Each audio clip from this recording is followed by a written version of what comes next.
Motor پہ لیتے ہی نہیں اگر جہاز کو. تو جب میرے ذہن میں نہیں تھا کہ انہی دنوں میں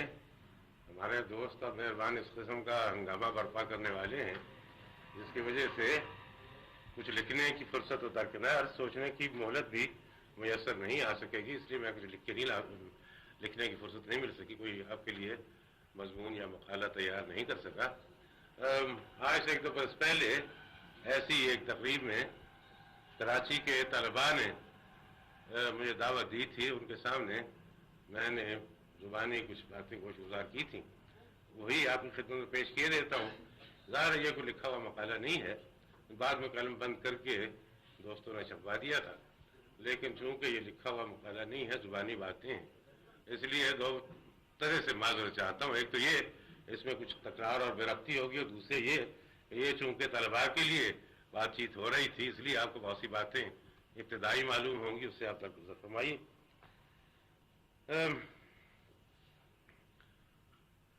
ابتدا میں نے یہ کہا تھا کہ ہر شاعر یا ہر بڑا شاعر بہت سی باتوں کے متعلق لکھتا ہے، آپ بیتی بھی لکھتا ہے، جگ بیتی بھی لکھتا ہے، اس کے موضوعات بھی مختلف ہوتے ہیں، لیکن ہر شاعر کے ساتھ چند ایک موضوع یا چند ایک مضامین مخصوص ہو جاتے ہیں، جیسے خمریات عمر خیام کے ساتھ یا خود ہی علامہ اقبال کے ساتھ. اسی طریقے سے چند ایک موضوعات غالب کے بھی پسندیدہ اور مرغوب موضوع ہیں. میں صرف ان میں سے ایک کا تذکرہ کرنا چاہتا ہوں، جس سے کہ اقبال غالب کے کلام کی، غالب کے دیوان کی ابتدا ہوتی ہے، یعنی نقش فریادی ہے کس کی، شوخی ہے تحریر کا، کاغذی ہے پیرہن ہر پے کرے تصویر کا.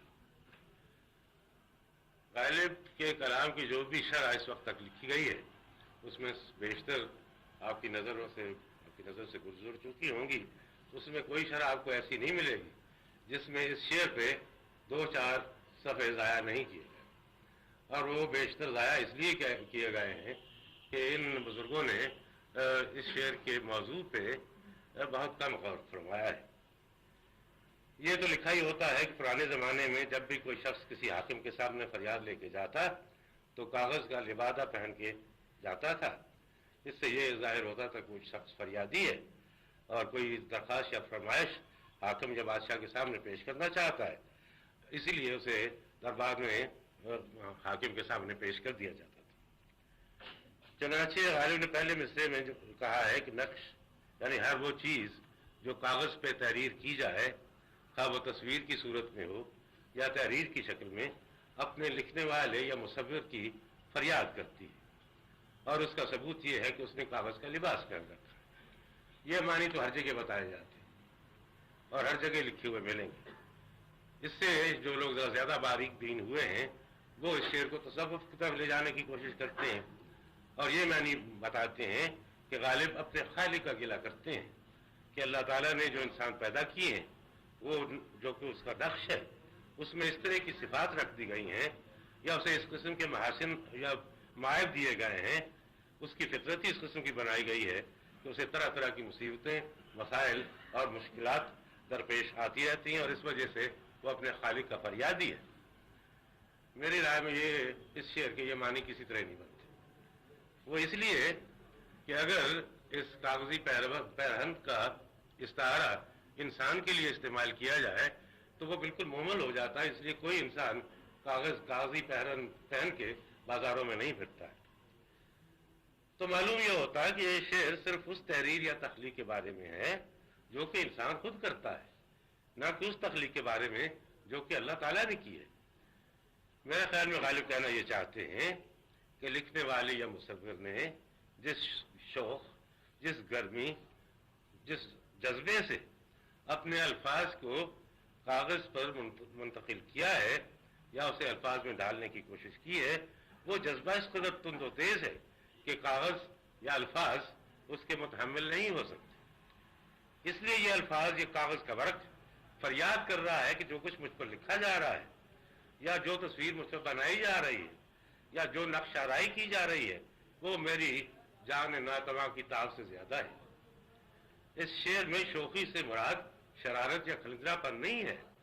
شوخی کا مفہوم وہی ہے جسے انگریزی میں انٹینسٹی کہتے ہیں. دوسرا سوال یہ ہے کہ یہ فریاد کیوں کرتا ہے. اس کی وضاحت غالب کے ایک دوسرے شعر سے ہوتی ہے. غالب فارسی میں کہتے ہیں غالب نہ بود شیوائے من قافیہ بندی ظلم است کہ بر کل کو برق وی کو نمن. یعنی میں وہ ایسا شاعر نہیں ہوں جو محض قافیہ بندی کرتا ہے،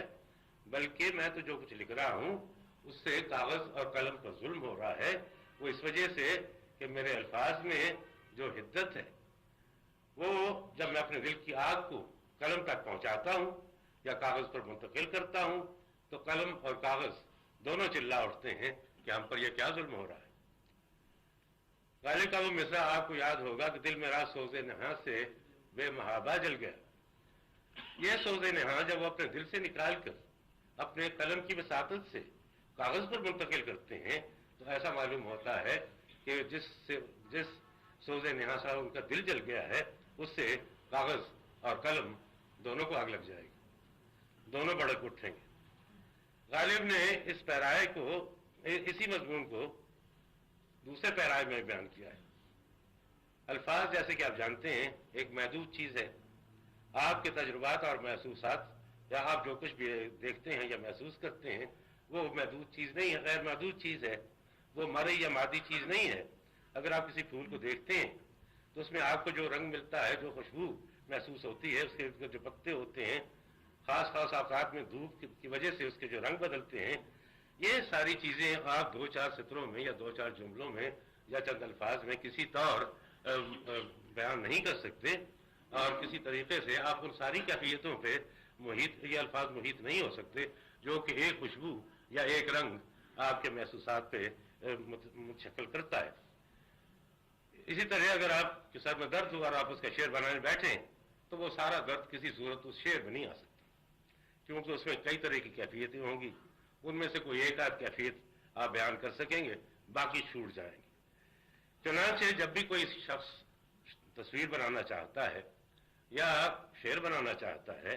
تو اس کو سب سے پہلے یہ انتخاب کرنا پڑتا ہے کہ تصویر کا کون سا نقش وہ کاغذ پہ لائے یا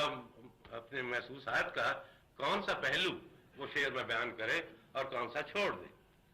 اس کو غالب نے اس پیرائے میں بیان کیا ہے کہ حال دل لکھوں کب تک، جاؤں ان کو دکھلاؤں انگلیاں فگار اپنی، خامہ خون چکا اپنا. یعنی یہ لکھتے لکھتے میرے ہاتھ چھلنی ہو گئے ہیں، قلم سے خون ٹپک رہا ہے.